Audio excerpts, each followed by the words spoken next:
Hello, everybody. Welcome to another episode of Chief Knows. Tonight, we have a very, very special guest. It's a very big honor for me to finally interview the man who brought Gracie Jiu-Jitsu to the world, the founder of the Ultimate Fighting Championships, Grandmaster Helio Gracie's eldest son, Rorion Gracie. Good morning, Rorion.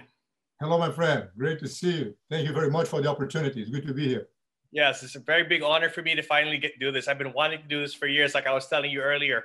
So anyway, let's get right to it. Okay, so let's start from the beginning first. So what was it like growing up as Helio Gracie's eldest son? Was Helio a disciplinarian, a strict father? I mean, how was it? My dad had a great sense of humor, you know, and growing up in the family doing jiu-jitsu since I could, literally before I could walk. It's been a very unique experience indeed, because he was very supportive, very friendly, very joking all the time, like I said. And he tells me stories when I was growing up that I didn't realize I was doing, My dad was very respected. He was a great fighter in Brazil, an amazing teacher and respected by everyone. And I just came into his life when he was like 40 years old. So for many years, he wanted to have a baby and he just wouldn't have the kid, but eventually I came in and then things changed. And he was really happy with that, of course. And then just growing up with that environment, looking at my father, for me, since I was a very young kid, I always saw him as like Superman, because he was very, liked by everybody, respected by everybody. And it was a guy who did everything, played with the kids and ride horses and, all kinds of stuff like that. He tells me a story that when I was very young one day, he was getting ready to go to work at the academy. And usually I would hold on to his leg, didn't want him to go and that kind of stuff, had that attitude all the time. Wow. And then for whatever reason, I must have been 2 or 3 years old, something like that. And, and he was getting ready to leave the house and he told the babysitter, "Oh, take Rorion to the window, so he can see the cars out the window," or something like that, so that it could distract me, so that I would be outside looking and he could leave. Yeah. So he could leave. And then the babysitter takes him to the window, look at the cars, look at the cars. He said, I looked back and he said, "Dad, you can go to the academy today," So he's kind of joking about stuff like that. He was really a good guy to grow up with, and all my kids, my brothers and cousins, everybody respect the man. He always playing cops and robbers with us and all kinds of stuff like that. Really cool guy. Okay, so that would mean that you were young already, maybe too young to remember when he was getting into the fights in the ring, or were you able to experience the fights in the ring as well? Hi, Higo. I'm in a conference with some friends. Can you please hold on to this and ask your mom? Go talk to your mom. I can't right now. Yes. Go. Sorry about that, everybody. You have one, I have 10.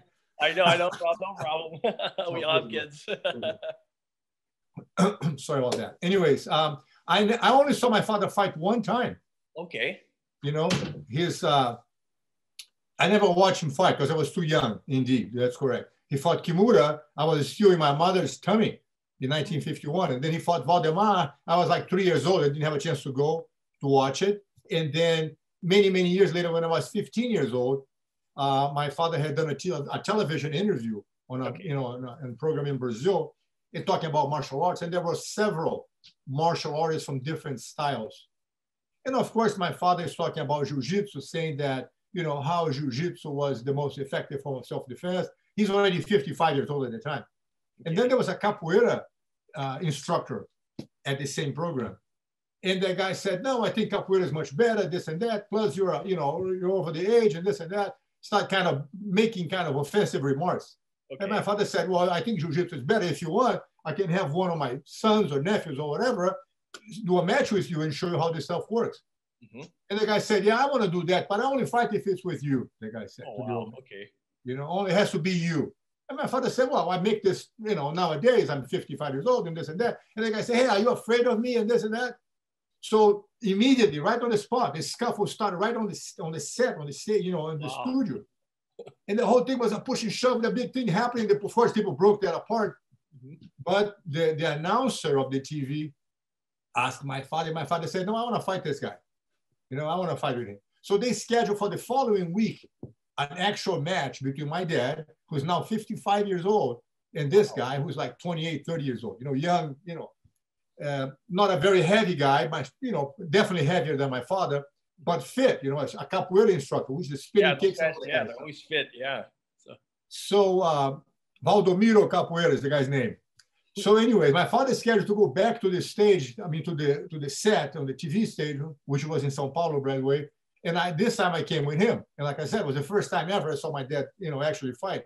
So I went to there, and the day the thing happened, they put some mats on the set, and the crowd, everybody going nuts. And then they start to fight. My dad walks into the middle of the mat and just stays right there. Stop, you know, nothing, hands down, everything. And the guy starts jumping around, doing all kinds of stuff.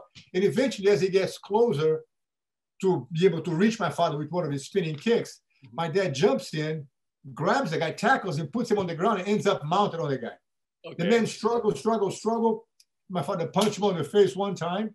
You know, in fact, he kind of bruised or broke his hand on that punch, because the guy turns around and the old man, my dad, reaches over and grabs his own collar of his kimono and chokes the guy out. And the camera's on the guy's face like this. The guy's stepping out about a minute and a half.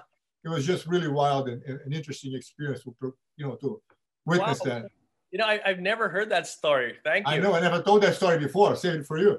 Wow. Thank you so much. You're welcome. I remember when I trained with Hoyler told me that your father was still actively tapping out competitive guys until he was 70. So, I mean, what do you attribute that to? Of course, he had the best technique, you know. I mean, what kind of health regimens did he go through to be able to be that fit? Well, you know, my dad is a result of the Gracie Diet. Okay. That's the bottom line. That's the trick. You know, it's Uncle Carlos, his older brother, realized back in the 20s, but literally about 100 years ago, the important correlation between being healthy and having a good performance. All right. So he was not a doctor. He was the first one to learn jiu-jitsu in the Gracie family. And he had four other brothers, my father being the youngest one, 11 years younger than my Uncle Carlos. Uncle Carlos realized back in the 20s, like I said, the important correlation. You have to be fit because they are not big, strong guys. They weigh 60 kilos or something like that, you know, 140 pounds, 145 pounds. And they couldn't afford, Alvin, not to be in perfect shape all the time because people would come to their house to challenge them all the time. My father tells me back in the days, people would come to their house sometimes, you know, 3 o'clock in the morning, or not 3 o'clock, they were 10 o'clock at night, knock on the door and say, hey, are you guys the Gracies that take challenge from anyone? I said, yes, it's me. So I want to fight you right now. He said, sometimes I had to roll out of bed, choke the guy out and go back to sleep. So they just had to be in shape all the time. They'd be ready all the time. And that's why Uncle Carlos starts studying, even though he was not a doctor, he starts studying the concepts of food combining in order to keep everyone healthy so that you don't have your stomach aches and your headaches and your gastritis and nothing like that. So that led to the creation of what we call the Gracie Diet. It's a food combination concept that keeps you literally feeling great all the time. People just get used to the idea of sometimes you feel good, sometimes you don't feel as good. You know, they're used to the idea of some days you feel better than others. You know, they just accept that as part of life. What happens is because they don't know how to combine the foods properly, the body naturally reacts when you eat something that is not supposed to be eating together. It's a chemical reaction that happens in your body. So you're eating something that tastes great, but afterwards you feel like, man, I feel a little heartburn, or, you know, I don't feel good, or feel heavy, you know, whatever, I feel bloated.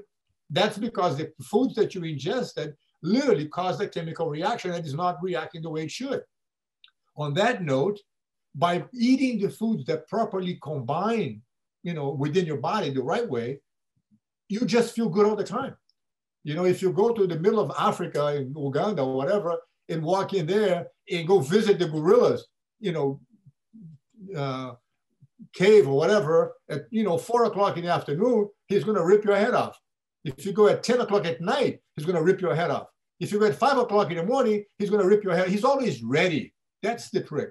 So that's what the Gracies need. They need to be always ready to uphold the Gracie challenge, to fight anybody, anytime, anywhere. So the result of that, and what I think for sure kept my father very healthy until he's, you know, he lived until he was 95 years old. In fact, that was the Gracie Diet. That's what I'm saying. The trick is to eat well so that you can be well.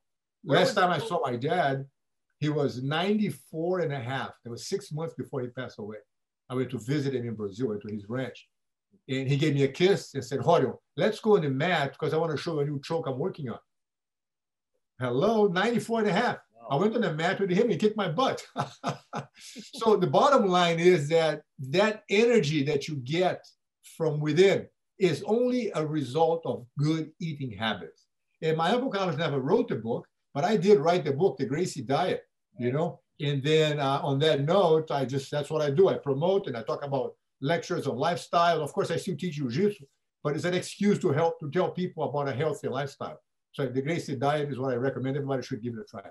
Wow. So where can we have access to that book? How would we purchase it? Is it on Amazon? The book is available on Amazon here in the United States, and I now should be available on Amazon, in other places as well.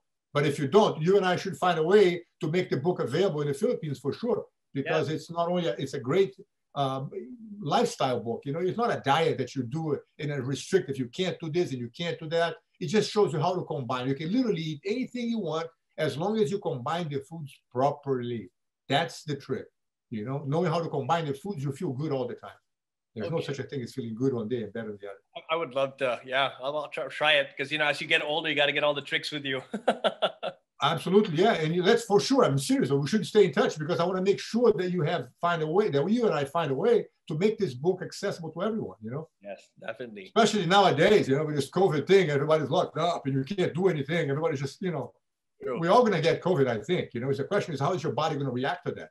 Is your immune system going to be healthy enough to deal with it? Or are you going to have all kinds of health issues attached to that COVID just makes things worse and then jeopardize your health and maybe your life? Sure, totally agree there. All right, so, okay, now let's go a little bit more questions. Okay, so when you were younger and everyone was training together, because, there's so many boys in the Gracie family. It's a big family, a very, very big family. And they even have a bigger adoptive family with all the cousins and everybody. Yes. So, how was it training when you were younger? Did everyone get along and did they follow the hierarchy because you're older, you're superior, or I'd say, for example, I'm sure you're all boys and you're always, messing with each other and tussling. How were conflicts resolved before? Okay, you and you fight.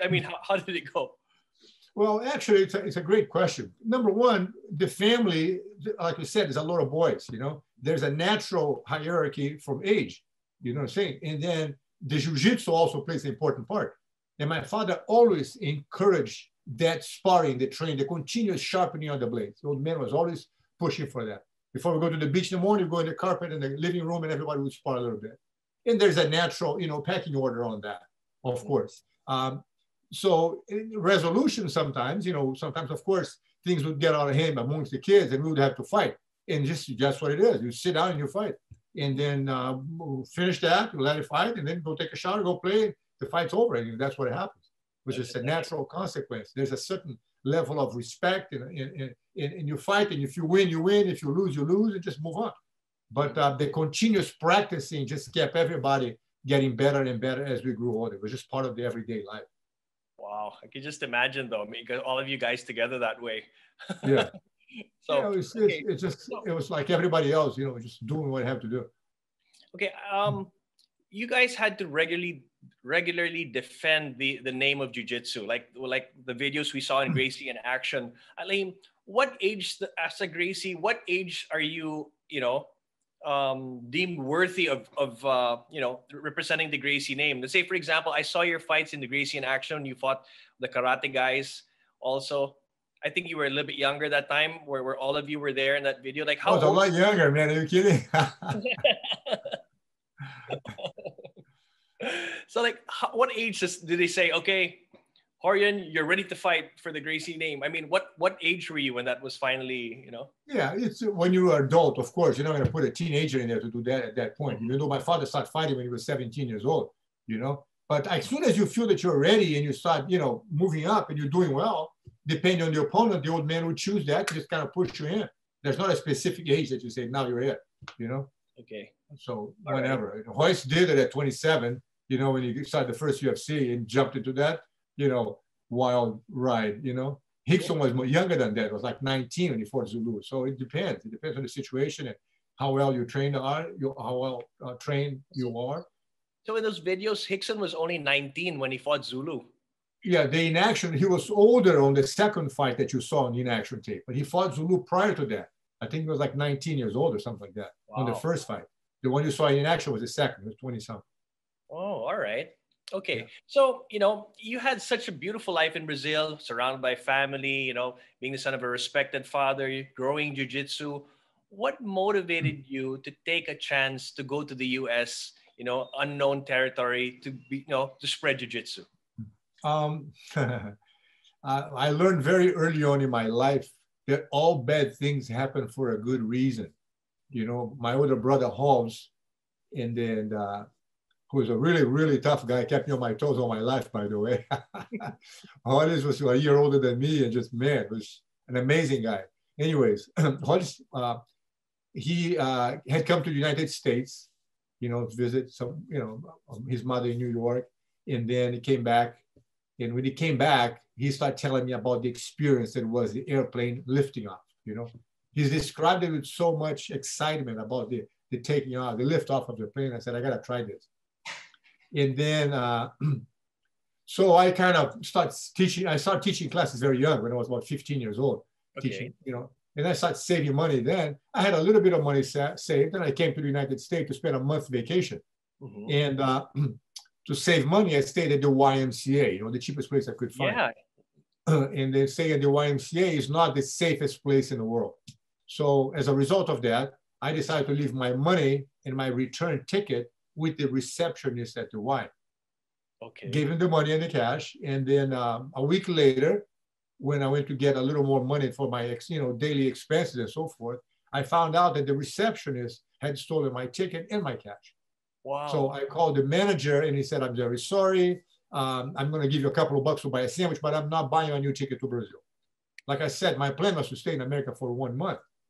So I called the airline company. They said, look, it's going to take 6 months to make sure nobody used your ticket so we can give you another one. And on that note, I called my father in Brazil and said, Dad, guess what? I love America. I'm going to be here for at least another 6 months. Is everything okay? I said, everything is great. I'm having a great time. I didn't want to give my father the bad news that I lost my ticket and my cash, because those men would have a heart attack in Brazil, you know, 7,000 miles away. Yeah. So I told him everything was great. I was having a great time. And then he said, okay, well, have fun. So I hung up the phone. I had no money, no ticket, didn't speak English, and didn't know anybody. So I started looking for work, and I find myself flipping hamburgers at a place called White Castle, a little restaurant they have here in the United States. So I find myself working at White Castle and start making a couple of bucks over there. I made some friends, and eventually left the YMCA and stayed to live with this family of friends. And then my trip was going to be, like I said, 1 month, stretched to be a year-long trip, you know. And then after the 6 months, when the company called me to say the ticket was available, one of my friends from the restaurant said, "Oh, you have to go to Hawaii. You're so close. Go visit Hawaii." So I decided to go to Hawaii, spend a couple of months there, ran out of money in Hawaii, find myself literally panhandling, asking for a spare change on the street corners in Hawaii, sleep in a newspaper on the sidewalk for a few days. And all that while I'm 17, 18 years old. You actually slept in the streets? That's really true? Yes, it's really true. I slept in newspaper on sidewalks in the street in Hawaii. You know, I can't even picture that, as successful as you are. I mean, when I met you, you're already the Rorion Gracie. I mean, wow. Well, my friend, I'll tell you what, success is a very relative word. You know, what is success? It's, you know, like some people say, success is not a place that you get to. Success is the trip itself, you know. And there's a very interesting poem called Ithaca that tells you that, you know, hopefully you have a long trip with ups and downs, that you can experience everything. So at 17 years old or 18 years old, I'm panhandling in Hawaii. Yes, I could pick up the phone and say, "Dad, I have no money. Send me the money. I'm really desperate." I have, you know, that would be one way to do it. But like I said, I find myself on the hole, and I realize that if I put myself there, I have to find a way to get out of there. So what I had to experience, what I had to go through emotionally and just, you know, physically and psychologically, so I could deal with this and get out of this and feel great, which I did all the time. I never felt depressed. I always felt that things are going to work out right. And so that mindset is important, because this way allows you to deal with a whole bunch of different situations, you know. And anyway, so after 1 year in Hawaii, I saw Jimi Hendrix in concert a couple of times. It was a very interesting, a very maturing experience for me to be able to be on my own in another country with a different people, a different language, different culture, all that. When I came back to Brazil after 1 year, I was a different person. I was a man. I said, man, I can handle myself in another country. I can do that. That did wonders for me. Again, because somebody stole my ticket. So if you start looking at those bad things that happen in your life with a positive eye, you can really get a lot out of that. You know, life doesn't happen to you. Life happens for you. You know what I mean? Everything that happens in your life is for you to grow with and learn and improve your way of looking at things and just ultimately, like you said, become successful. But not because you have this much money or you have this big of a house. That's not it. It's because you look at things in a positive way and life becomes a very positive experience. You know, I wake up every morning like counting on a miracle because I'm extremely grateful for everything that happens in my life. The good things as well as the bad things. You know, when you're sparring with someone and somebody catch you in a move, you know, unlock or a choke, you shouldn't get disappointed. You say, wait a minute, let's go back to this move. How did this happen? Do it again, you know? So much so that we joke that you have to tap out 10,000 times to get a black belt in Jiu-Jitsu because you have to lose and you have to experience the other side of that so that you can learn from your mistakes, you know? You're not gonna grow or evolve emotionally or spiritually if you're laying on the beach all day, you know, enjoying a drink. That's not learning experience there. But when you bang your heads and you fall and you get up and you deal with that and learn to see that kind of circumstance, that's what makes you grow. That's what makes you a better person, a successful person. Because, you know, like I said, once you can accomplish anything you want if you have the right way of thinking and looking at things, you know. So anyways, after 1 year in America, I went back to Brazil. And of course, my dad freaked out. Oh my gosh, you should have told me you had no money. I said, don't worry, Dad. It was good for me. And literally was very good, very important for me. So much so that I spent 2 years saving money I could come back to the United States, which I did in 1972. And then 1972, I came back to visit some friends, went back to Brazil, went to law school in Brazil, graduated law school, which I never practiced, you know, legal issues, but I have a law degree, which I'm very proud of. And then after finishing law school in 78, that's when I decided to come back to America and then introduce Jiu-Jitsu to the world. Wow. Okay, so Rorion, how did you end up in show business? Is that true that you were also you did an appearance in Three's Company? Also, yes, it's how true. did you end up there? Also, when I came back, you know, in 1978 to the United States, this time with the idea of, you know, sharing Jiu-Jitsu and finding ways to put the word out, I stayed with some friends whom I met on the previous trip. Okay, the guy that I worked with me at the restaurant flipping hamburgers. His mother was an actress, so when I came back in 78. This lady was kind enough to let me stay at her house. And so she would go to work in the studios and I would be home alone. But instead of home alone watching TV all day, I would be washing the windows, cleaning the bathrooms, cooking dinner, cutting the grass, anything I can do to show appreciation for her letting me stay at her place. Wow. On that note, eventually, of course, I had to find a job. And she said, what do you want to do? I said, anything. Do you want to clean people's homes? I said, of course. So she started calling her friends, all whom worked in the movie business. Say, Rorion does great cleaning work. Oh, send him over here, send him over here. Everybody calling me to go to the house and do some cleaning, right? People in Hollywood. Eventually, I landed in the house of a woman whose husband was the assistant director on that TV show Starsky and Hutch. Remember the two cops? Okay, yes, I remember that. Yeah, a red car with a white stripe on the side. Yes, yeah. That's right. So her, you know, I went to visit, you know, I went to work in her house to do cleaning work. Mm-hmm. The ladies saw me 40 years ago say, wow, you're a good looking guy. How come you're not in the movie business? I said, that's right. How come I'm not in the movie business?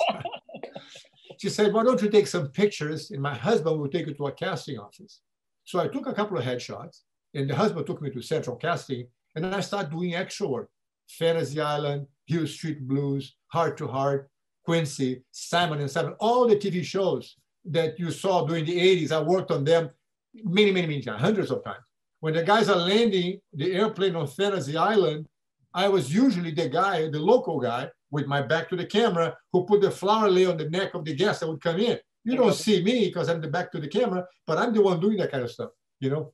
Oh. My mother would be watching the show, say, oh, I saw your show, I saw your show. So that's how I got into that. So I started doing that work and I did that for a while.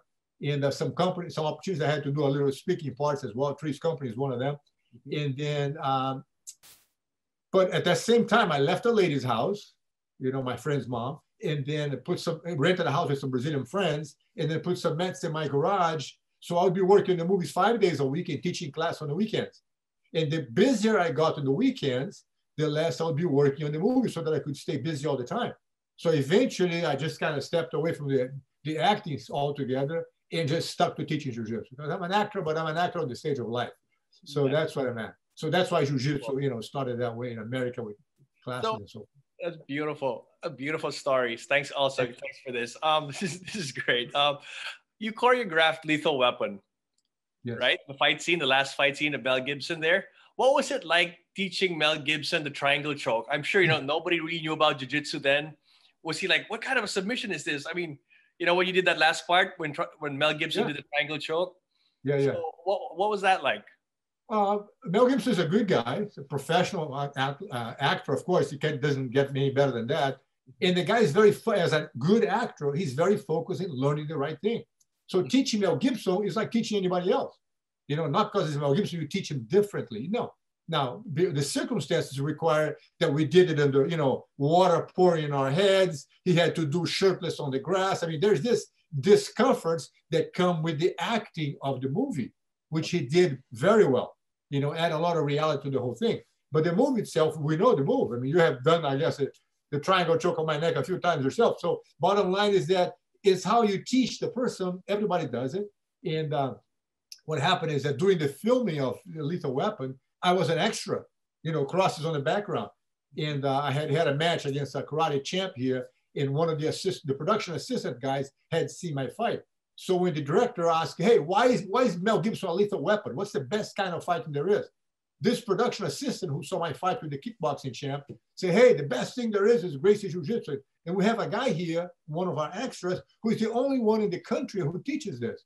So that's when the director hired me to teach Mel Gibson. He wanted something different, visually different, instead of just punches and kicks like everybody's done until that point. And it worked out great. It was an amazing break for us, you know, to start in a movie like that. And then later on, I had a chance to work with Rene Russo as well on Lethal Weapon 3. There's a fight scene in the garage that I'm actually playing a little part in there. Yes, you were there. Yeah, I know.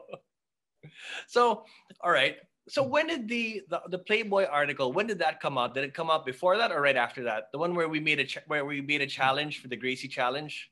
Yeah, with an article called Bad by Pat Jordan. Yes, that came out in '87, I think. I'm not sure if it was a little before Lethal Weapon. I think it might be a little bit, maybe just right about the time, but it was something like that. So, yeah. All right. So, okay, let's 87, I think. Like, this is really cool and stuff you're really sharing with us. So, okay, there was this, what was the origin of the cage? Because we saw in the old Valetudo, you know, the fights in Brazil, everything was in a ring. So is it true that there was one time that there was, the UFC was considering having a moat around it with alligators or something? Is that actually true? Yeah, well, it's a little exaggerated, but that's in fact we discussed about that. I remember talking to John Milius, who was a student of mine at the time, directed Conan the Barbarian, that launched Schwarzenegger's career. And then when we were discussing conceiving the ideas of the UFC, I was the fight director and besides producer. I did not want the regular boxing ring because I've been in enough fights and I've seen enough fights that in a boxing ring, when the guy starts getting beat up, he starts slips through the rope and gets out.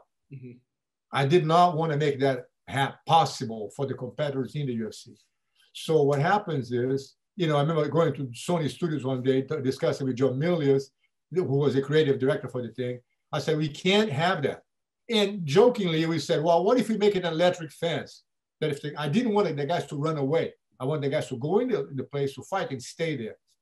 So I said, you know, an electric fence that if the guy tried to run away, he gets electrocuted on the fence. We joked about that. Wow. How about plexiglass so that everybody can see well, but, you know, the guy can't run away because it's a plexiglass around it. That wouldn't work because the reflection of the light would make it too bright.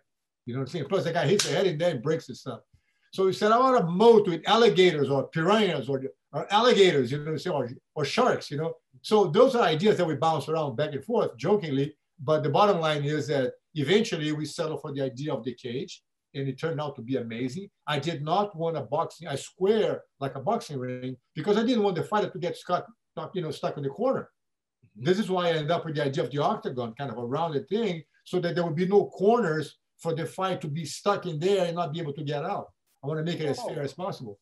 But the cage with the, you know, with the wiring covered by plastic, it turned out to be an amazing idea. And then it worked out great, a very futuristic way of thinking. And it turned out to be great and visually very, you know, modern and wild and stuff. So it worked out great.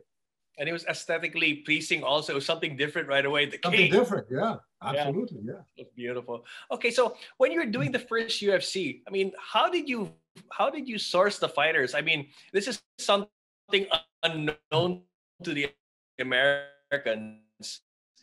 Imagine, I could just say no rules. I mean, you know, how would you source people like that? Well, what happens is that we had to put, you know, once we decided how the format was going to be, there'll be 8 fighters, you know, so they would fight. The losers would get out, and then there'll be 2, and they'll be fighting, and then you end up with one guy fighting 3 times on the same night. And the idea was to compare different styles of martial arts, if you recall. It was not just getting guys to fight each other, but it had to be one of each style. So we would approach, you know, we put ads on magazines at the time and put the word out and tell people and just keep spreading the news, and then go to different associations of different styles of martial arts. Say, hey, who's your champ? You know, there's a guy top number 1 wants to fight. No, how about number 2, number 3, number 4? You know, that's how we got to it. Our Jimmerson was ranked number 10 in the boxing, you know, world federation, whatever. So, you know, the number 1 wouldn't want to do it. Number 2 did. You know, so we kept going down until we find the right guy. So we find people that would represent different styles. And if we have 3 karate guys, we would pick the strongest, the heaviest, the meanest looking one and pick that one, you know. But we have, you know, a few send applications to everybody. And like I said, with magazines advertisement, inviting people to fight with a purse of $50,000, people from all over the world. Eventually we got the team of crazy, wild people, 8 people that agreed with that. And UFC happened, man. It's a miracle. It was great, exciting, life-changing, world-changing stuff. Okay, so Rorion, out of everybody that could have chosen to represent Gracie Jiu-Jitsu, why was it Royce? Why wasn't it the other Gracies, the other representative? Why specifically Royce? Was it because he looked smaller than everybody? And of course, he was the best. If you chose anyone else, it might not have turned out this way. Also, no, there was several options that could have done well, you know, in there, because the guys, Royce was not in better shape than anybody. Royce was just another one. But what happens is Royce has been living with me for 10 years. He came to America at 17, literally to babysit my kids. You know, I had gone to Brazil with the youngest ones, and then my wife at the time, Royce was helping babysit the kids in Brazil. So, oh, they're nice kids, and this and that. So I had brought Royce from Brazil to stay in America with us to help him literally babysit the kids, and help me a little bit in teaching class on the garage. So when the UFC idea came about, Royce is like 27 years old or something like that. I've been training, of course, all his life, plus the last 10 years, helping me in the garage and at the house. I thought it would be a great opportunity, not only to have Royce instead of Rickson, because he's a much stronger, much more intimidating character. I chose Royce because, like I said, it's more convincing for what Jiu-Jitsu can do for you. If you get a little guy to do the job, people say, wow, I'm a little guy. I can do this too. It motivates, it inspires people that way. Plus, like I said, Royce has been living with me for 10 years. I said, Royce, go in there and do the deed, you know? And Royce went in there and did the deed amazingly well and turned out to be great. And like I said, it impacted very positively a lot of people that thought that in order to be a good fighter, you have to be a big, strong guy. And that's not the case. Yeah, Royce looked like the least intimidating guy there. Yeah. Everybody, you got all these beasts there and everything. And you almost feel sorry for him, like a little angel, you know, dressed in white. I know, exactly. Like, oh no, what's going to happen to this poor guy? That's right. So, okay. Were you contented with the growth of Jiu-Jitsu after UFC, or was that enough, or you wanted something bigger? Well, the UFC made it huge. It kept growing now after that, more and more. But I got what I wanted when the UFC happened. I mean, there was a major shift. The world of martial arts would never be the same. Anybody who does martial arts and is really thinking about effectively knows that they have to know some Jiu-Jitsu. They might call it something else, you know, submission, grappling, whatever you want to do it, MMA. But if you don't know Jiu-Jitsu, you have no chance. True. So I was very happy with the outcome of that. When I went to the Gracie Academy years ago, like for the first time, I remember there used to be a waiting list just to be able to get in the classes. That's how many people were in the Gracie Academy. Yeah, it got to a point while I was teaching class out of my garage before the UFC happened. I was teaching class out of my garage. It got to a point I'm teaching 630 classes a month, you know? Wow. And that's how the UFC started. People would say, oh, my karate instructor is jealous that I'm no longer training karate with him, or kung fu, or taekwondo, or wrestling, or boxing, whatever. He wants to challenge you. Would you accept that? And they'll bring their instructors to fight me on the garage. I'll tell my students, hey guys, Tuesday night, 8 o'clock, a karate guy's showing up to fight me. And the students will pile up in the garage to see a real fight. So it happened for 10 years before I decided to do the UFC. So while teaching class on my garage, you know, like I said, 630 classes out of, a month. And I had 87 people in a waiting list. This is in my garage. John Milius is calling me every 2 weeks. When can I start? I said, I don't have time for you, John. I'm busy. So there was, that interest. And of course, after the UFC exploded, then the whole thing just went wild because everybody needed to learn this. And that was my plan, it's my division. Now, it has, of course, expanded in a million different ways. In those days, there was no cell phone, you know what I'm saying? There was no internet. You didn't know that you'd be talking or teaching classes via the internet worldwide. And those things just happened to make it even more accessible to everyone. But the bottom line is that the growth is something that I dreamed about, hoped for, always knew it was going to happen. There's not one day ever that I said, well, maybe it's not going to happen. That thought never crossed my mind. I was 100% sure that it was going to change the world. I had no doubt. Jiu-Jitsu is something too good, and it makes sense. And everybody who feels it, not even from the point of view of learning how to fight and fighting someone on the street, once you learn it, you change your personality. You become a more confident person. It makes you a better person. You become more tolerant, You don't have a short fuse, want to fight everybody anymore. You feel so confident that you can become a more, peaceful individual. It humanizes the practitioner. It's an amazing art. So I did my part. I'm very happy with that. Nice. You were like one of the first to emphasize a certain way of teaching. Even before other jiu-jitsu schools had an instructor program, you already had your own instructor program. And then the guys there would tell me that you would give them examples of how to teach, how to convey your message better and everything like that. And even your sons, they had that same way of teaching. I mean, every time you teach me something, I always remember it. So what do you call that? Could you give us at least one tip right now for all the other instructors who are going to be watching this, like how you teach? Because you have this innate ability of teaching. If you remember one time, we were right outside the locker room. I was messing with a guy with a guillotine choke, and we were talking about that. Then you went up to us and you said, "Oh, this is not going to work if you do this," and you showed me exactly what to do. See? Okay, now don't show Patrick Smith that. That's what you told me, and until now, I still remember that. So, can you give us a little tip of that? How you do that? First of all, I'm not one of the first persons to start teaching that way. I'm the first person to start teaching that, not one of the first. What happens is my dad was an amazing teacher, very dedicated to his students. And he fine-tuned the teaching methodology, which I still use today. I really stick to the way it should be. Because martial arts has exploded and now people rarely teach private class, everybody teach group class, so that you can get the money from 30 students instead of one student. That's one way of doing it, and that makes it more difficult for you to convey the information. You can still be, of course, a great teacher, but I thought it was crucial, the opportunity that I had to watch my father teach private classes throughout my youth. I used to sit on the corner and be mesmerized by the way my father taught classes. I just absolutely loved that. The way he presented, the way he explained, the way he moved the student, the way he guided the student. So when we teach classes, especially private classes, I show the students a move, a certain technique. Look, what happens if the bad guy does this to you, right? And the guy said, I don't know. So I said, well, now you do it on me. So the person would do the attack on me in slow motion, of course, and I would show them the defense. Once I show them the defense, now I say, okay, now it's your turn.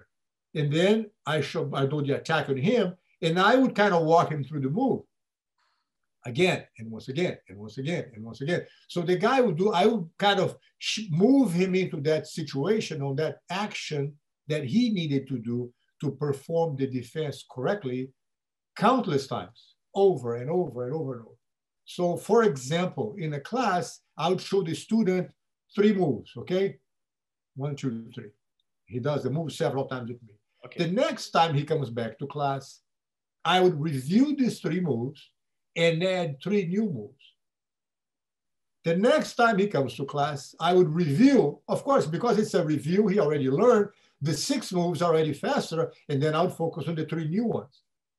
And then every time the student comes to class, Alvin, I review every single technique that he had learned and add a couple of new ones, 2 or 3 new ones. By the time that guy has 10 classes, he has 30 moves going for him.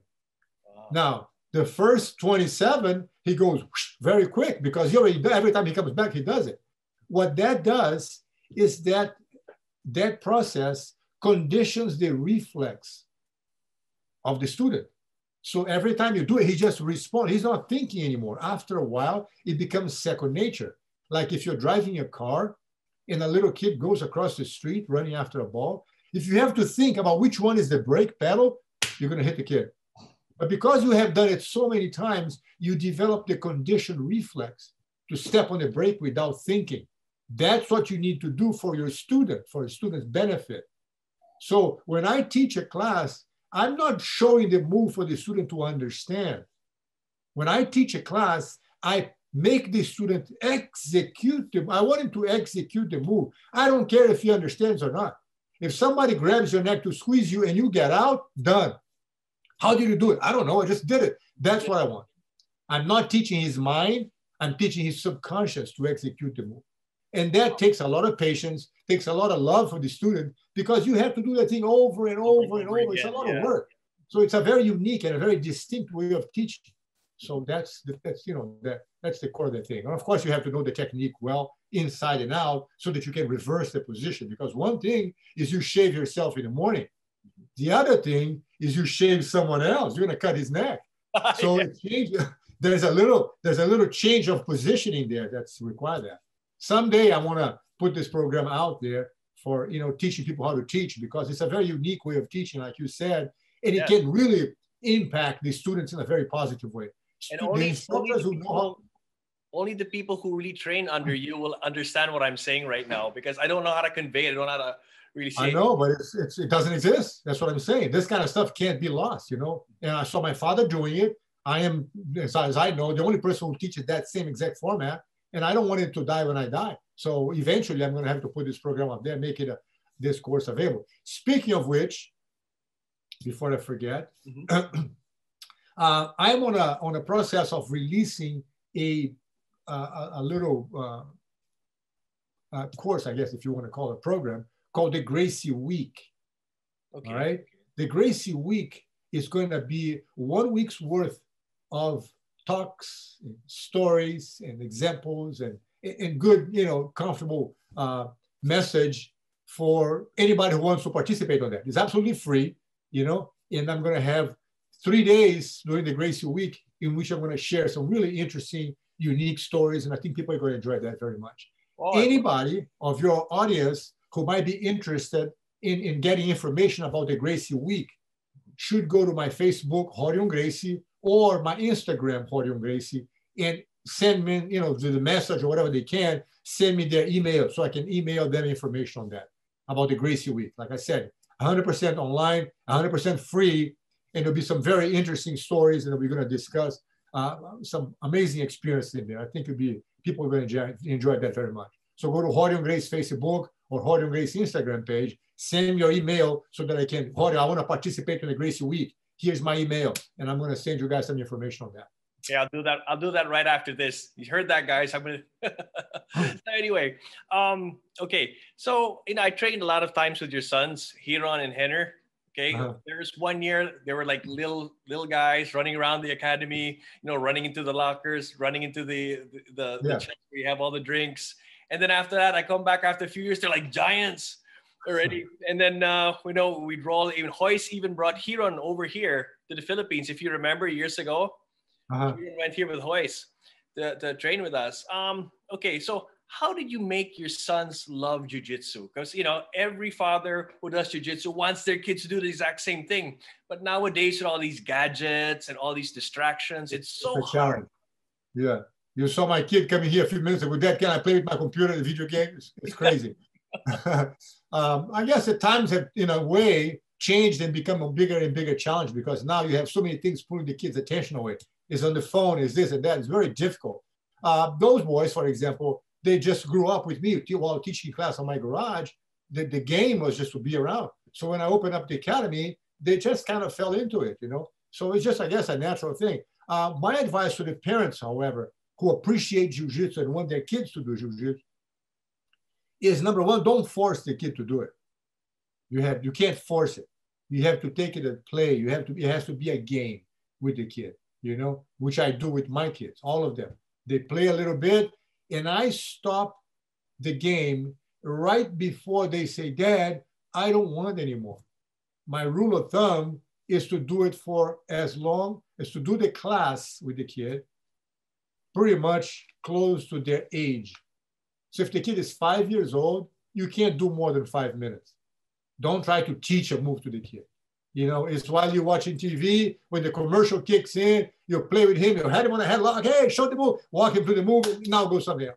It has to be like that. And there's no reason why you have to go to an academy, to a school to actually train with your kids. Like I said, you can be on the carpet, doing a TV or a movie commercial, doing a commercial or something like that. You just play with the kid, do one little move at that time and let him go. To make it casual, to make it fun, to make it playful. That's the trick. So it becomes a positive experience. Because for the father that likes jiu-jitsu, say, hey, you got to go to class, you got to do this. Some kids like that and they get into it, great. Support that by all means. But for the kids who sometimes don't want to do it, if the father, the more you force it, the more he's going to get away from that. And we don't want that to happen. We want the kid to like it, you know? And if not today, next week, you just give you a little break, you know, do that. Playfully is the way to go about that. Okay. Thank you for that. That's a good advice because, you know, I've seen a lot of fathers, they push their kids too much and it comes to the point that for the kids, it becomes, you know, work, you know, it becomes another chore. You don't want that. Can't do that. As much as you like it, it's you. You can't force the kid to do that. The best way to do it is let it happen naturally with your support and understanding in a playful way. That's the trick. Nice. Okay. So, I have a few more questions. Sorry to keep your time. to keep you right, go ahead. All right. So, okay. So, do you like the way jiu-jitsu has turned out now? Because I remember as a young kid, you know, training under you guys, you know, I always wanted to go on the ground right away, but then you say, no. Before we start the class, we'll do the self-defense, 2 hands in the neck, that kind of thing. And you always emphasize that. And no, now I've seen why you guys emphasize that, because you know what? I've seen so many black belts that can't fight on the street, for sure. And that was almost impossible before, because a black belt before would be able to fight in the street. You know how good they were and everything. So do you like how jiu-jitsu's turned out? Because, you know, it's not that I like it. I see it has, like you said, it has morphed, it has evolved in a whole bunch of different ways. It's impossible to just keep it one thing going. Now, because it has grown so much, what we call the sporting jiu-jitsu, people just go into a school, and the first thing they do, they start sparring. They skip the whole aspect of, it's not self-defense, because fighting on the ground is also self-defense. You being able to escape from a headlock or from the mount position or past someone's, you know, guard, it's an important thing to do. You have to know that as well. But skipping the standing up techniques in jumping right into the ground, not even talking about that, like you said, many black belts don't even know what that is. It's a shame, because jiu-jitsu is an art of self-defense. A fight doesn't start if you're in a parking lot or in a bar or whatever, in a restaurant. It doesn't start with you laying down on the ground, the guy mounted on you. It starts with the guy pushing, shoving, a punch, or whatever. So you have to learn that standing up aspect of it. It's crucial. Otherwise, you're missing something. You know what I'm saying? There's missing a tooth. Because it's, what do you do about that? So, and there's so many techniques standing up. And for the students' sake, it's really important that as a teacher, you share that information with them, because it makes them more complete. It makes them more, you know, confident. It covers the whole spectrum of possibilities. You don't have to, you know what I'm saying, stick only to the standing up techniques, but you have to do the balance is a little bit standing up in some ground. So that part of it is what makes the whole thing effective. You know what I'm saying? So it's important. And so on that end, like I said, I plan on Sunday having that course to share with the instructors that teaching methodology. Give me 1 second, please. Okay. But I also want to let you know that, I don't know, you're familiar with this, right? Oh, yeah, yeah. The Gracie Jiu-Jitsu book. You remember that? Yes. Right? Okay. I need to tell you one thing. This book has the complete self-defense techniques, standing up self-defense techniques. There's some ground things as well, but there's a complete self-defense techniques that my father developed back in the day. That's the program that I grew up watching him teach. That course, the standing up techniques, which is right here in the book, you know, pictures like that, all over the place, as you know. Yeah. And then you go to the next one. That's what it is. The book is all kinds of stuff like that. The old man showing everything. Anyways, so this book, I don't know if you're aware of that or not, but I developed an app called Gracie Jiu-Jitsu that can be downloaded for free. Oh, wow. Okay. On the Gracie app, on the App Store or Google Play. Okay. And if you go download the app, and when you download the app, check this out. I got it. Nice. Okay. Give me 1 second here. That will include a whole new chapter about his life philosophy, plus a new app that you can download for free on the App Store or Google Play. That will read the first edition as well as the second edition. It will enable you to watch every single technique of the book from every angle. Wow. And if you want to add the mats, just click here. If you press the pause button, you can see it like this. Check it out. It's absolutely incredible. Nice. So the app literally reads the book and shows my father performing the techniques. So it's not just a static photograph anymore. It's crazy. It's wild. It's fascinating. Yeah, beautiful. You can see the movement and you can freeze frame. So it's really good. So anyways, this book, and again, available on Amazon, and you and I should find a way to make it available to our friends in the Philippines. Let's make sure we pursue that. I don't know if it's a distributor. Definitely. We got to do that. So, but anyways, as far as the growth of Jiu-Jitsu, I think it's a natural evolution that it grows in a whole bunch of different ways. And some people are more comfortable with one aspect of it. Excuse me. For example, a lot of people like to do Jiu-Jitsu with no gi. You know, they just spar no gi. It's interesting because Jiu-Jitsu, of course, fits for both. But the guys who practice only no gi are missing a whole bunch of stuff that you can use when you have the gi. True. You know, say the more traditional way. There's some collar grabs and lapel chokes and stuff like that that you just don't have a chance to. Now, when you have no gi, you definitely become more difficult to be caught because it's slippery, it's sweaty, it's hard to catch. So there's some people feel comfortable. Now I'm harder to get caught now. I prefer no gi because this way I don't lose as much, you know. Options for everyone. As long as they practice Jiu-Jitsu, I'm happy for them. And my campaign is going to be to share as much information about the teaching methodology that the old man developed. And then, of course, people should know the standing up self-defense techniques. If they don't think it's important for them, for their students' sake, the instructors all should know that. Okay. We have one question from our viewers. Who do you think the best Gracie fighter is out there? Past and present. Or should it be by generations? Yeah. Past and present. Well, there's some great fighters out there, you know. Of course, my dad, I have to start with the old man, you know, and then Carlson did an amazing job as well carrying on. Hollis was a fantastic fighter, didn't have a chance to fight professionally many times, was a great jiu-jitsu guy. Carlson fought in the ring more times, you know what I'm saying? And of course, Rickson can't be ignored. Rickson is like, ta-da, as good as it gets, has a great average of, you know, talent, technique, and then body weight and some of that kind of stuff. Hoist did his message. Hands will carry on with the great fighters as well. So now there's a new generation of jiu-jitsu fighters carrying on the thing as well. So there's a lot of Gracie fighters out there at different times, you know. I think Rickson has a great average. Like I said, he had a good talent to fight because of his athletic abilities and the knowledge of jiu-jitsu, which is incredible. And my dad, of course, is the one that started the revolution. So it's hard to pinpoint one guy. At different times, we've had different people. Okay. Well, anyway, I'd like to thank you for being able to do this and sharing all of your insights. You know, Jorge, I just wanted to tell you, you were one of my inspirations in we put up the URCC here in the Philippines. We're now the longest running MMA promotion in Asia. It's because of, you know, you inspired me to do these things. And, you know, we also have one of the biggest, if not the biggest jiu-jitsu team in Asia as well.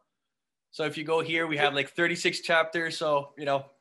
It impresses me, but it doesn't surprise me because you're a smart guy, dedicated. And I just, you mentioned that Royce went to the Philippines with Hiro many years ago. I was jealous of that trip. So what do you mean, man? I'm the older brother. Maybe someday, though. We'll think about that. Yes, yes. We'd love to have you over. Thank you so much for this. And I'll make sure to be in contact with you soon because I'd love to learn more in all of these insights that, you know, people haven't heard about. And, you know, now that I'm a little bit older, now that I begin to realize the importance of what you were saying, what you were teaching, and the way you did certain things. Now I see it even more, and now it's much clearer. Thank you very much, my friend. It was a pleasure being with you. Thank you so much for the opportunity to stay in touch. And I'm serious about getting the books from the Philippines for everyone. Yes, yes, we'll do that. We'll do that. Thank you so much. Thank you. Thank you. All the best, my friend. Thank you. I'll see you soon, Rorion. Thank you so much. My pleasure. Thank you. Bye-bye. Bye-bye. Bye now.